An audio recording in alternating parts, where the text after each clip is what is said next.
तो हेलो राधे राधे दोस्तों, आप सभी का लक्ष्य क्लासेस के यूट्यूब चैनल पे हार्दिक स्वागत। हम चर्चा कर रहे थे एग्रीकल्चर को लेके। तो आप सभी को पता है कि अभी आपकी ऑफलाइन क्लासेस थोड़ी डिस्टर्ब चल रही हैं, लेकिन आपको बहुत जल्दी ऑफलाइन क्लासों में बैठने का मौका मिलेगा।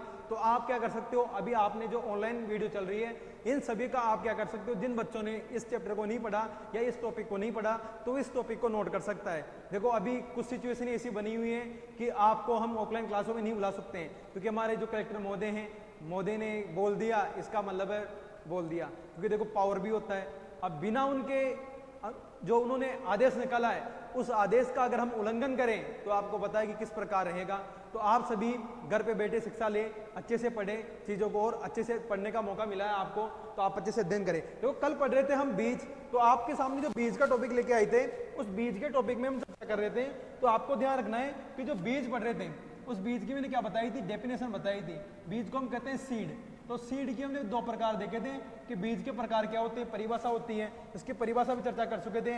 परिभाषा के अलावा अगर हम बताएं आपको, तो हमने कल पढ़ा, हमको आपको परिभाषा लिखवा चुके थे। परिभाषा के अलावा अगर अपने सेकंड पॉइंट की बात की जाए तो आपके सामने निकल के आया था उत्तम बीज।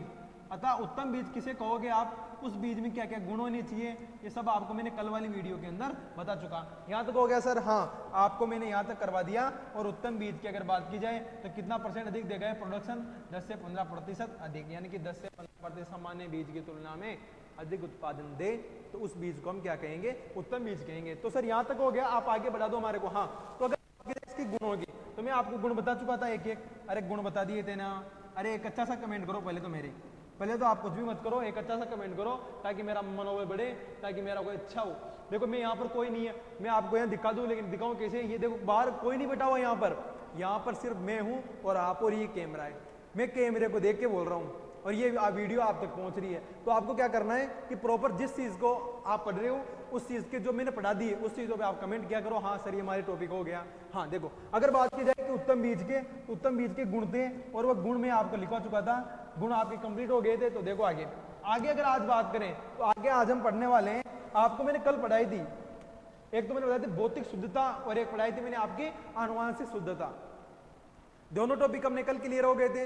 लेकिन आज आपको एक बात ध्यान रखनी है कि आपको एक बात ध्यान रखनी कि एक सूत्र आता है, अब मैंने कल लिखवा दिया था, मैं एक और एक्सप्लेन कर देता हूं उसको वापस, कि एक अपने क्या है बुक के अंदर और जेड के अंदर पूछा जाता है अंकुरण प्रतिशतता। क्या पूछते हैं बेटा? अंकुरण प्रतिशतता। अंकुरण प्रतिशतता यानी कि जर्मिनेशन परसेंटेज। और अंकुरण जो प्रतिशतता होती है, ये अंकुरण प्रतिशतता क्या होती है कि बीजों में क्या होती है, अलग अलग प्रकार से होती है। तो क्या हो कि अंकुरण प्रतिशत ज्ञात करने का सूत्र आता है। तो मैं आपके सामने सूत्र लिख देता हूं एक बार, तो सूत्र देख लो आप एक बार।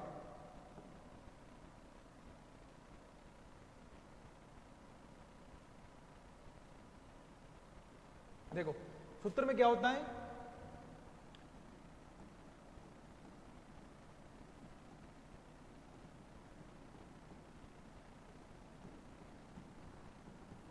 शुद्ध बीजों का भार बटे में बीज के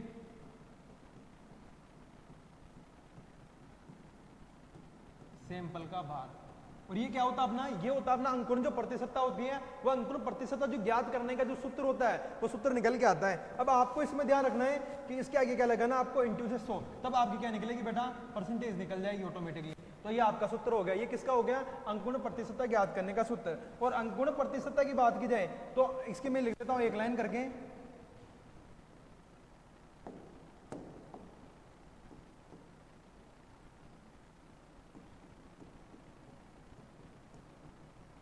सभी फसलों की अंकुरण क्षमता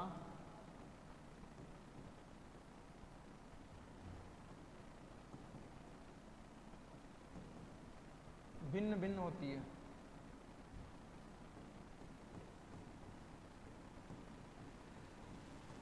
अरे मेरे बेटा यहाँ पर मेरी हैंड राइटिंग अच्छी आती है, देखो। तो आपको ध्यान रखना है कि फसलों की अंकुरण क्षमता क्या होती है, अलग अलग होती है। तो आप कह सकते हो कि सर आप बताओ हमारे को किन किन फसलों की अलग अलग होती है। तो मैं यहाँ पर लेता हूँ फसलें आपके, चाहे अगले उस पर ले लूँ। हाँ सर, आप अगले पॉइंट बता दो हमारे को, ये तो हम यहीं पढ़ेंगे, आगे का टॉपिक आप उसमें बताओ। तो देखो आगे का मैं आपका अगले स्लाइड पर ले लेता हूँ। तो देखो अंकुरण प्रतिशत, तो आपको ध्यान रखना है अंकुरण प्रतिशत के अंदर आप लिख सकते हो। तो देखो इसमें फर्स्ट जो आता है वो आता है फसलें, अब मैं न्यूनतम बताता हूं, अगर आप किसी फसल को लगाओगे तो उसमें न्यूनतम अंकुरण जो प्रतिशतता रहेगी वो कितनी रहेगी, तो मैं लिख देता हूं न्यूनतम अंकुरण प्रतिशतता। और अंकुरण का मतलब क्या होता है बेटा, तो वापस बता दिया मैंने। अंकुरण का मतलब होता है कि जो आप फसल को लगाओगे उसमें जो आपने पौधे लगाए उस पौधे में से कितने ऐसे पौधे होंगे जो अपना जर्मिनेशन कर लेंगे या अपना अंकुरण कर लेंगे। तो आपको बात ध्यान रखनी है।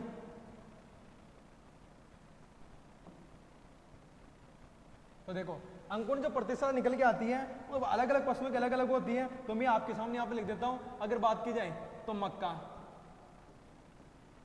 मक्का की जो जर्मिनेशन पावर होती है यानी कि जो अंकुरण क्षमता होती है वो होती है बेटा 90%। पहले मैं फसलों का नाम लिखता हूँ, अलग पेन से लिखूंगा ताकि अच्छे नोट्स बने आपके। देखो मक्का के बाद में आता है गेहूं, जौ, चना। अगर बात की जाए अगला पॉइंट, तो अगला पॉइंट निकल के आता है धान, जवार, रिजका और बरसिंग। अगला जो अपना पॉइंट निकल के आता है वो निकल के आता अपना बाजरा, तिल,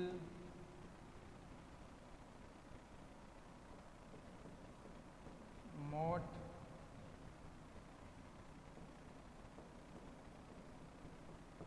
चौला आदि।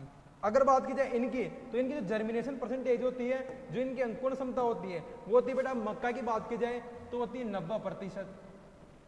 अगर बात की जाए गेहूं जो चना की, इसकी होती है 85%। अगर बात दान ज्वार की, इसकी होती है 80%। और इसकी बात की जाए तो इसकी होती है 75%। और आगे बात की जाए आपसे, तो मैं अगला लिख देता हूं आपका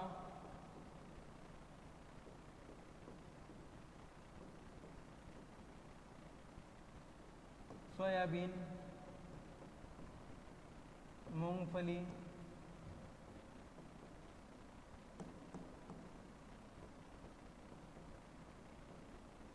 और इनकी जो होती है वो होती है इनकी 70%।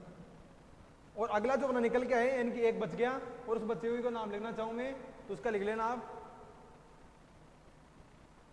एक लास्ट बच रहा अपना, वो लास्ट में देख लो साथ के साथ ही, तो वो आता अपना अधिकतर कपास का लिख लो आप, यानी कि कॉटन। और जो कपास की जो अंकुरण प्रतिशतता होती है वो न्यूनतम कितनी होता है, आप जो प्लांट का प्रयोग करोगे फील्ड के अंदर तो आपको कितनी % पौधे जर्मिनेशन हो जाएंगे। तो आप यहाँ पे लिख सकते हो, इसका होता है 75%, इसका होता है 70%, और इसका जो निकल के आता है वो निकल के आता है 65%।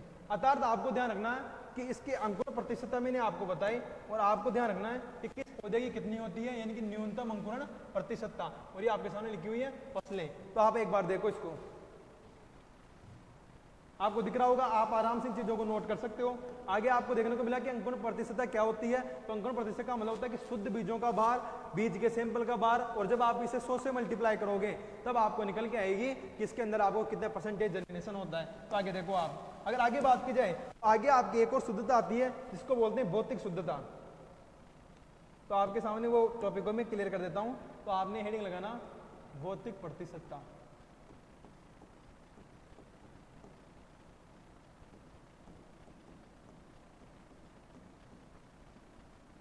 यानी कि फिजिकल परसेंटेज। अब देखो फिजिकल जो परसेंटेज होती है उसमें आप ध्यान रखना, इसका भी ज्ञात करने का जो सूत्र होता है वो सूत्र आपके सामने लिख देता हूं मैं। देखो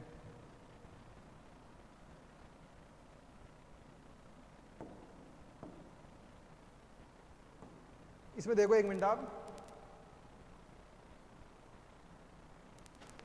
देखो, आपको दिख गया होगा, देख लो आप इसे।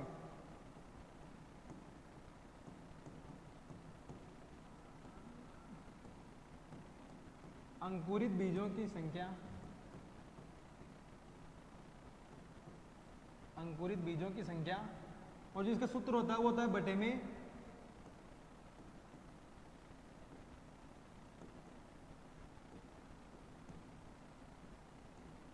बोए गए बीजों की संख्या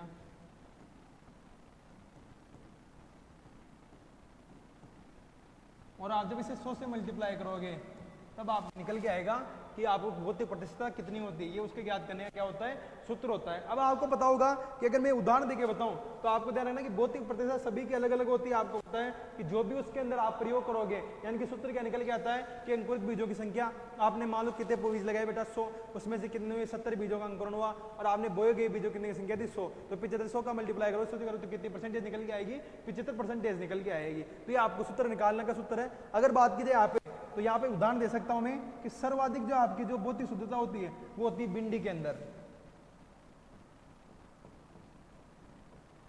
भिंडी के अंदर बात की जाए तो भौतिक शुद्धता जो होती है वो होती है 99%।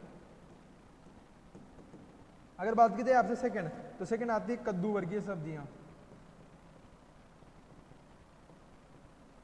और जो कद्दू वर्गीय सब्जियां होती है इसमें जो परसेंटेज पावर होती है वो होती है बेटा 98%। ये क्या है, इनके भौतिक शुद्धता के उदाहरण है। तो आज हमने क्या देखा, आज आपने हमने 2 टॉपिक देखे, ठीक है। कल वाले वैसे तो, लेकिन आपके सामने एक बार क्लियर हो गए कि अंकुरण प्रतिशतता क्या होती है और भौतिक प्रतिशतता क्या होती है। तो यहां तक क्लियर हुआ। अब आगे देखो, आगे आता है अपना अगला जो अपना टॉपिक निकल के आता है वो आता है बीज अंकुरण। देखो मैं हेडिंग लगाता हूं आपके सामने, तो हेडिंग देखो, बीज अंकुरण के प्रकार।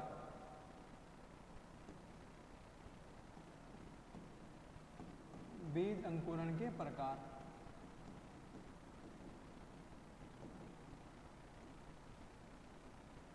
और बीज अंकुरण के जो प्रकार निकल के आते हैं वो आपको पता लग गया कि कौन कौन से प्रकार होते हैं। आप देखो हेडिंग को मैंने पहले भी लिखवा चुका हूं, यानी कि अपनी जो क्लास है उस क्लास के अंदर भी ये टॉपिक हो चुका है, तो आप देख सकते हो एक एक टॉपिक को देखो आप।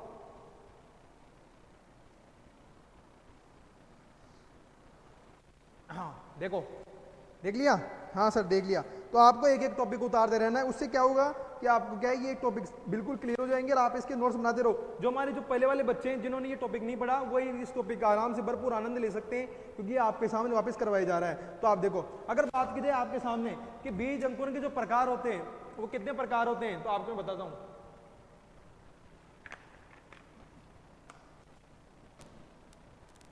अगर बात की जाए कि बीज अंकुरण के प्रकार,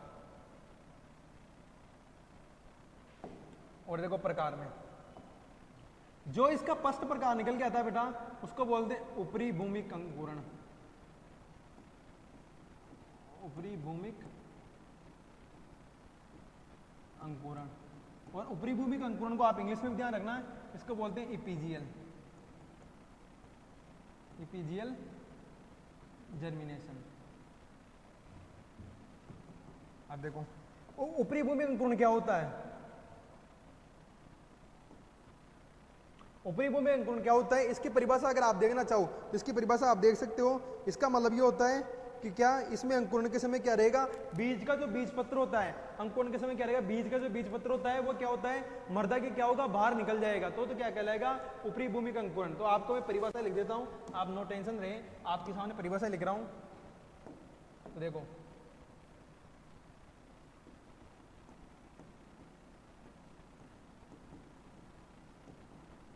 देखो इस विधि में बीज के अंकुरण के समय बीज पत्र, और बीज पत्र को इंग्लिश में बोलते हैं कोटिलेडन्स। बीज पत्र अंकुरण के समय बीज पत्र का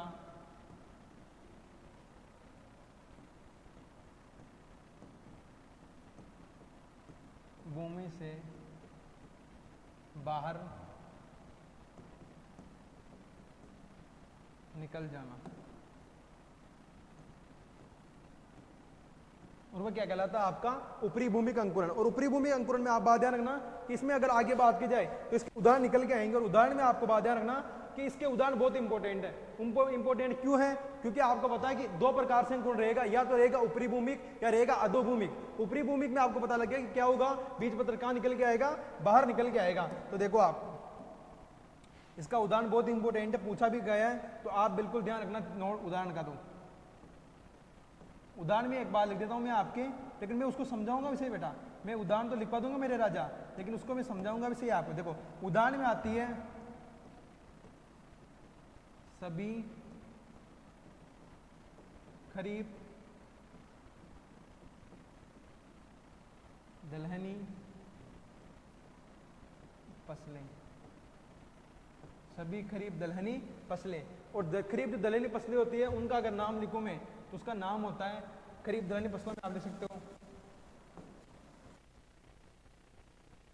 मूंग, मोट, चौला, और भी आपकी जो फसलें ली जाती है वो सब किसके अंदर आएगी, उड़द वो किस में आएगा, सब खरीफ दलहनी फसलों के अंदर आएगा। लेकिन इसकी बात की जाए तो इसमें अपवाद होता है, और अपवाद का मतलब होता है कि जिसमें अंकुरण तो क्या होगा बेटा, भूमि से बाहर होगा। किसमें होगा, बाहर। और हमने लिख के दिया सभी खरीफ दलहनी फसलें, लेकिन वो कौन सी फसल है, रबी। तो आपको बात ध्यान रखना है इसके अंदर जो अंकुरण होता है वो होता है अरहर के अंदर। किसमें होता है बेटा, अरहर। तो इसका उदाहरण अपवाद जो होता है वो अपवाद होता है अरहर। अरहर एक कौन सी फसल है, रबी की, लेकिन अंकुरण किस प्रकार होगा, उसमें ऊपरी भूमि का अंकुरण होगा। तो ये इसका क्या है, अपवाद, ध्यान रखना। आई बात समझ में। अर्थात ऊपरी भूमिक अंकुरण के दो प्रकार होते हैं। अंकुरण एक होता है ऊपरी भूमिक, एक होता है अधोभूमिक। तो ऊपरी भूमिक आपके समझ में है। अब देखो अगला सेकंड,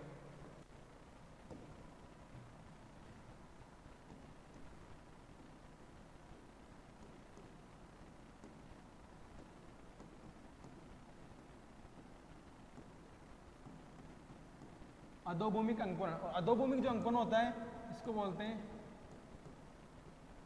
हाइपोजियल जर्मिनेशन। और हाइपोजियल जो जर्मिनेशन होता है is the germination of cotyledons in the soil. और क्या होता है, वो सोइल के अंदर ही उसका क्या होता है, बीज पत्र उपस्थित होता है। तो इसमें ध्यान रखना आप। अगर इसकी परिभाषा पूछे आपसे तो आप इसकी परिभाषा लिख सकते हो। अर्थात मैंने ये बता दिया आपको पता लग गया होगा कि इस विधि में क्या होता है, बीज पत्र, बीज के अंकुरण के समय बीज पत्र कहाँ आता है, भूमि के ऊपर आ जाता है। वो तो क्या कहलाता है, ऊपरी भूमिक। और इस विधि में ध्यान रखना,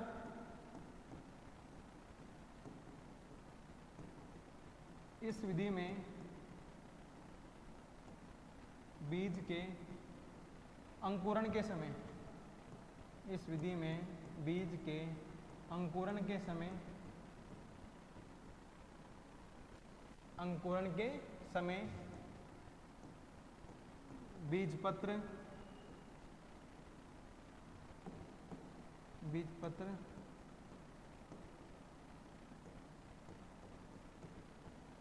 भूमि में ही उपस्थित होता है। सर इसका मतलब क्या हुआ, अरे तो इसका मतलब मैंने पहले बता दिया कि दो प्रकार से होगा, या तो होगा अधोभूमिक या होगा ऊपरी भूमिक। ऊपरी भूमिक रहेगा तो उसमें मृदा की जो भूमि की जो लेयर रहेगी, जो अपर की जो परत रहेगी, उस परत से क्या होगा, बीज पत्र यानी कि कोटिलेडस का क्या होगा, बाहर निकल जाएगा। तो क्या कहलाएगा आपका ऊपरी भूमिक। और जो सेकंड निकल के आएगा वो निकल के आएगा कौन सा, अधोभूमिक। तो आपके दो टाइप्स हुए, फर्स्ट और सेकंड। फर्स्ट का जो आपको अपवाद ध्यान रखना है, उसमें उदाहरण में ध्यान रखो कि उसमें आएगी सभी खरीफ दलहनी फसलें। अब खरीफ दलहनी फसलें आ गई, लेकिन उसमें एक अपवाद है, कौन सी फसलें, रबी की। और रबी की कौन सी है, अरहर। ओके सर, यहां तक क्लियर हुआ। तो आगे देखो, अगर बात की जाए तो इसके उदाहरण की बात की जाए तो उदाहरण में आपके सामने लिखता हूं।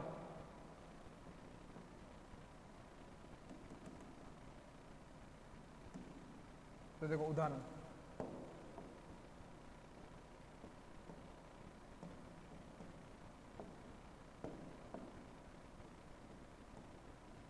सभी रबी दलहनी फसलें, सभी जो रबी दलहनी फसलें होती है बेटा, उसमें अंकुरण कौन सा होता है, अधोभूमिक अंकुरण होता है। और सर बता दो हमारे कौन कौन सी होती है, जैसे मटर, मसूर, चना, ये सब कौन सी फसलें बेटा, ये सब कौन सी फसलें, रबी क्रॉप्स है। अब आपको ध्यान रखना इसमें भी अपवाद है, मैंने उसमें बताया था उसी प्रकार से इसमें भी अपना एक अपवाद निकल के आता है। और अपवाद हर जगह होते हैं, अपवाद हर जगह होते हैं, क्लास में भी होते हैं, कोचिंग में भी होते हैं, हर जगह अपवाद होते हैं, अपनी लाइफ में भी अपवाद होता है। वह अपवाद आपको वो डिस्टर्ब करता है। और मेरे को पता है, अरे जो एक क्लासें ले रहे हो, इस क्लासों का आपको प्रॉपर नोट्स ही बनाना है। ऐसा नहीं कि जब क्लास में आओ यहाँ पर और पता लगे कि किसने बोला सर कहाँ क्लासेस चल रही थी, हमारे को पता ही नहीं था। हाँ, तुम्हारे को कैसे पता लगेगा, तुम्हारे को कैसे पता लगेगा। अरे बेटा देखो, तो अपना प्रकार हुआ कि हमने क्या देखा, आज हमने पढ़ा कि अंकुरण प्रतिशतता, एक तो हुई आपकी अंकुरण प्रतिशतता और एक हुई आपकी भौतिक प्रतिशतता। इसके अलावा हमने देखा कि अंकुरण का जो प्रकार होता है, यानी कि जो अंकुरण परसेंटेज होती है वो किस प्रकार होती है। तो आप अगला देख लो, अगला और टॉपिक देख लो, आप अगला और देख लो कि सर आपने बीज अंकुरण के प्रकार तो बता दिए, लेकिन आप एक और बता सकते हो कि हमारे को, हाँ, कि बीज अंकुरण को प्रभावित करने वाले कारक कौन कौन से रहेंगे। तो आपको मैं बताता हूं अगला पॉइंट। तो देखो, अभी तक अपनी धड़ाधड़ चलेगी क्लास, आपको क्या करना है, प्रॉपर ध्यान रखना है। और बेटा एक बात समझ जाओ मेरी, अरे राजा एक बात समझ जाओ, आपको क्या करना है, सब चीजों के प्रॉपर नोट्स बनाने हैं। अगर नोट्स नहीं बनाए तो भी दुख पाओगे बेटा। तो देखो, बीज अंकुरण को प्रभावित करने वाले कारक, बीज अंकुरण को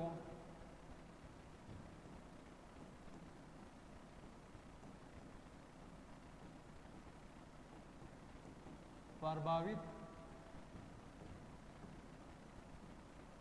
करने वाले कारक।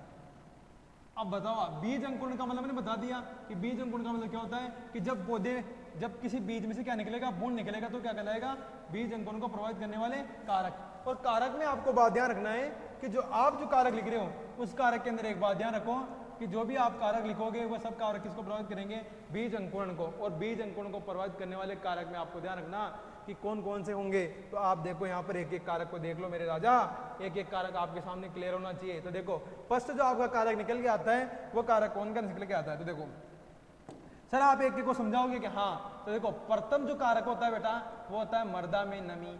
अरे आप जो भी बीज डालोगे उस पर जर्मिनेशन नहीं हुआ, तो क्यों नहीं हुआ, क्योंकि मृदा में क्या उपस्थित नहीं थी, नमी। अरे नमी तो बहुत इंपॉर्टेंट होती है रे राजा, नमी बिना क्या है, तो मृदा में नमी। अब मृदा में नमी उपस्थित रहेगी तो आपको मैं इसमें लिखवाऊंगा नहीं, आप हमारे मुंह से सुन लो, आप अच्छे से याद रखोगे।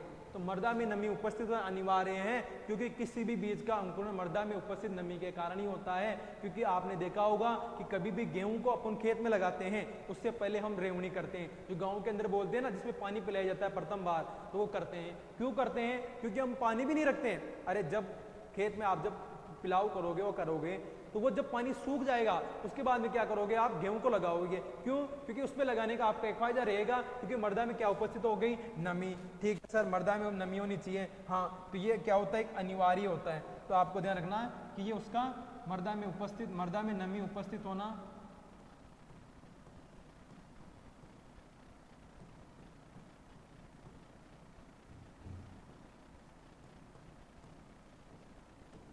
आवश्यक है। आए बात समझिए। अगर अगला पॉइंट बात की जाए आपसे, मृदा में नमी उपस्थित होना आवश्यक है। अगर अगला बात की जाए तो तापमान। अरे यार तापमान बिना तो कैसे क्या हो पाएगा, तुम्हारे को पता है कि क्या उपस्थित होना चाहिए उसमें, तापमान। तो जब प्रॉपर बीज को तापमान मिलेगा तब जाके वो क्या करेगा, उसका जर्मिनेशन करेगा। अगर मान लो किसी भी आप प्लांट को अगर आप अपने रूम में लगाओ या अपने घर के अंदर लगाओ, तो वह प्लांट, बाहरी जो प्लांट है उस प्लांट की तुलना में क्या होगा, कम जैविक व जैविक घटकों के प्रति सहनशील होगा। क्यों होगा, क्योंकि क्या उसके जैसे ही आपको तापमान नहीं मिला तो वो मृदा के प्रति अनुकूल नहीं हो पाएगा, उसकी क्लोरोफिल की क्रिया नहीं हो पाएगी। तो तापमान उपस्थित होना अनिवार्य है। तो सेकंड पॉइंट कौन सा है, तापमान। अगर तीसरा बात की जाए तो रोशनी।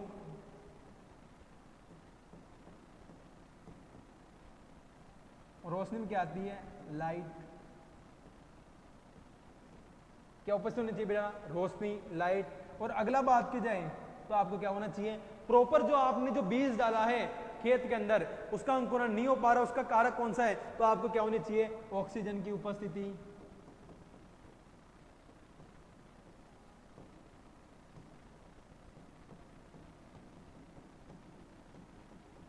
ऑक्सीजन की उपस्थिति। ये सब कौन से पॉइंट है, ये सब वो पॉइंट है जो आपको ध्यान रखना है। ऑक्सीजन की उपस्थिति के अलावा ध्यान रखियो बीज की जीवितता।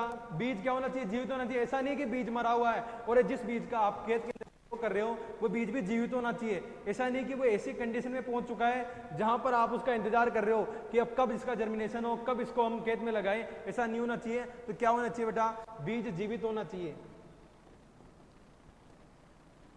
तो बीज जीवितता। आई बात समझे।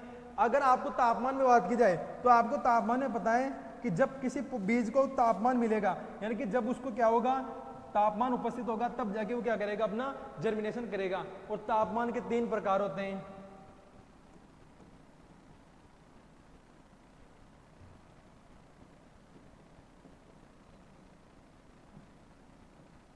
अधिकतम, इष्टतम और न्यूनतम। ये क्वेश्चन पूछा गया, मैं यहाँ पे इसलिए लिखवा रहा हूँ क्योंकि ये जेट के अंदर क्वेश्चन पूछा गया कि फसलों के लिए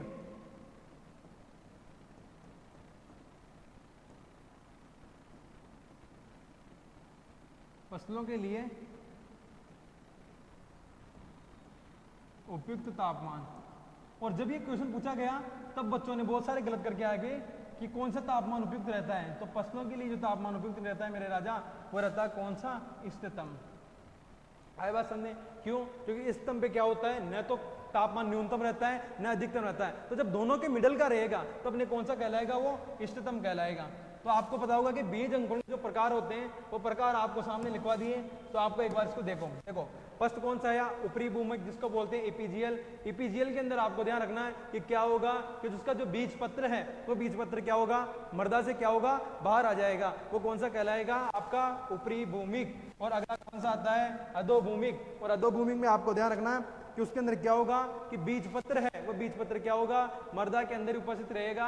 अरे इतना चिल्लाने के बाद में समझ में नहीं आया? हाँ सर आ गया, अब तो आ गया। हाँ तो एक अच्छा सा कमेंट करो ताकि मेरे को पता लगे कि आपको समझ में आया या नहीं आया। तो आज आपने ये टॉपिक देखे, इन टॉपिक में आपको किसी प्रकार का कोई डाउट्स हो, अतः अगर जो अपन कल चर्चा करेंगे वो करेंगे बीज जीवितता पे।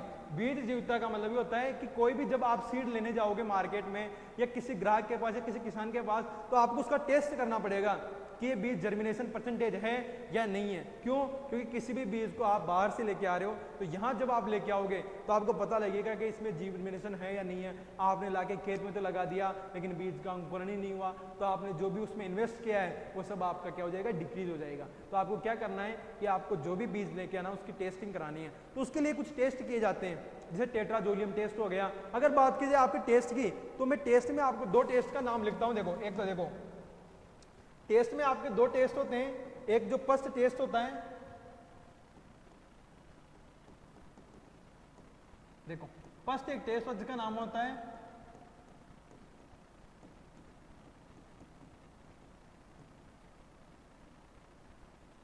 टेट्राजोलियम परीक्षण।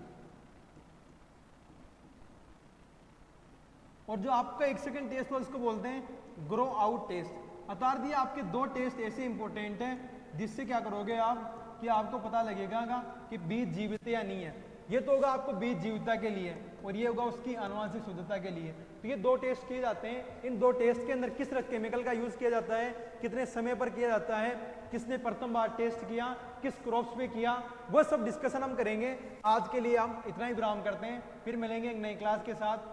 तब तक लो आप सब स्वस्थ रहे, मस्त रहे और लक्ष्य क्लासेस के यूट्यूब चैनल को देखते रहें। क्यों? क्योंकि आपको यहाँ पर मिल रहा है फ्री फ्री फ्री फ्री, सब कुछ फ्री, आपसे कोई पैसे चार्ज नहीं किए जा रहे हैं। और लक्ष्य क्लासेस की जो फैकल्टी है वो फैकल्टी आपके लिए एक से बढ़कर एक वीडियो लेके आ रही है। आपको भी पता है कि इस समय अपने जो जिला है अपना टोंक, इस टोंक जिले के अंदर मान के चलो कि जिला कलेक्टर महोदय का जो आदेश है वो आदेश चारों ओर चल रहा है। तो उस आदेश के अकॉर्डिंग ही हमने उसकी अनुपालना की और पालना करने के आधार पर ही हमने आपके लिए ऑनलाइन क्लासेस लेके आए। तो आप सभी घर पे बैठे मस्त देखें वीडियो को, मस्त नोट्स बनाएं। और हो सकता है हमारी तरह से कुछ और आपको कमी लग रही हो तो आप हमारे को कमी के माध्यम से कमेंट कर सकते हैं। ओके, हालांकि मेरे को उम्मीद है कि लक्ष्य क्लासेस आपके लिए भरपूर मेहनत कर रहा है। बस कंडीशन ये है कि आप उसको कितना को ऑब्जर्व कर पाते हो, कितना उसको कवर कर पाते हो। ठीक है, तो फिर मिलेंगे एक नई क्लास के साथ। तब तक जुड़े रहिए, आपकी क्लास अपलोड होती रहेगी, देखते रहिए, मस्त रहिए, स्वस्थ रहिए। ठीक है, धन्यवाद, जय हिंद।